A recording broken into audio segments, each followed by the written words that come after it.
Greetings, Slackers. It's January 12th, 2017, and I'm over here on Co-N6 with the article I wanted to share with you, and it pertains to Backpage. Backpage removes adult ads in protest of censorship.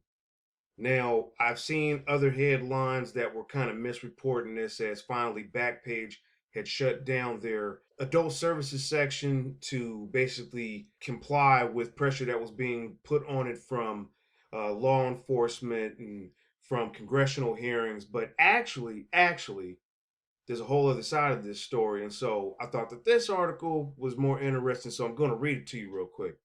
And it says, move comes same day, Senate report accused site of concealing criminal activity by Sam Hananel.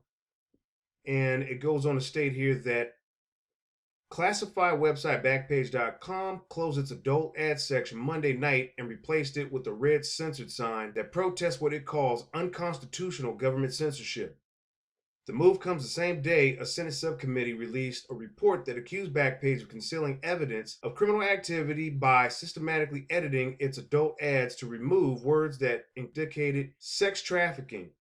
The report cites internal documents showing that 70 to 80% of the ads are edited to conceal the true nature of the underlying transaction.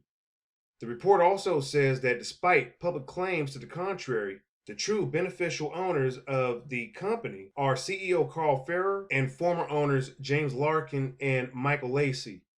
The report says the men concealed their ownership interests through a complex chain of domestic and international shell companies. Critics say the website has become an increasingly popular vehicle for commercial sexual exploitation. Senate investigators have called Backpage a market leader in sex advertising, and it has been linked to hundreds of reported cases of sex trafficking. Lawyers of the website have said the company does more than any other online classified site to prevent the trafficking of minors.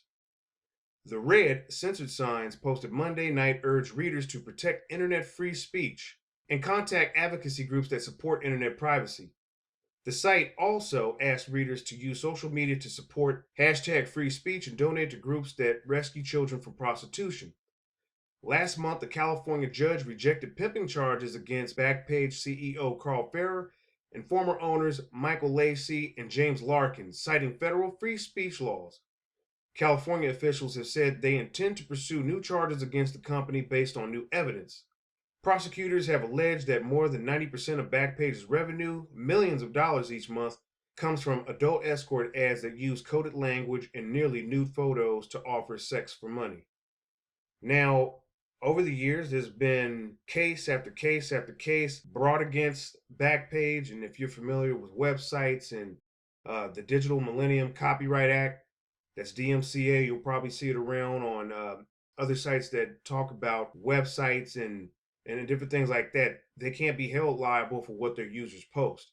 And unless they engage in this directly, this is just the state going after a website and its operator trying to remove it because it's not complying with demands that they feel would basically reduce sex trafficking.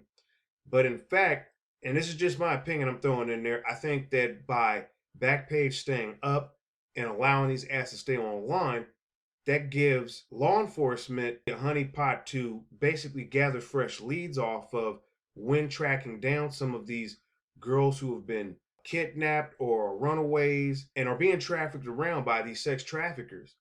And so again, I don't see this case really going anywhere where it says here California officials have said that they intend to pursue new charges against the company. It's probably going to fall flat because every other case brought previously has failed as well. So let me know what your thoughts are on this. I have seen people online kind of voicing their outrage that Backpage's adult services was shut down. And so, they're not happy about that. But they took a stand against censorship.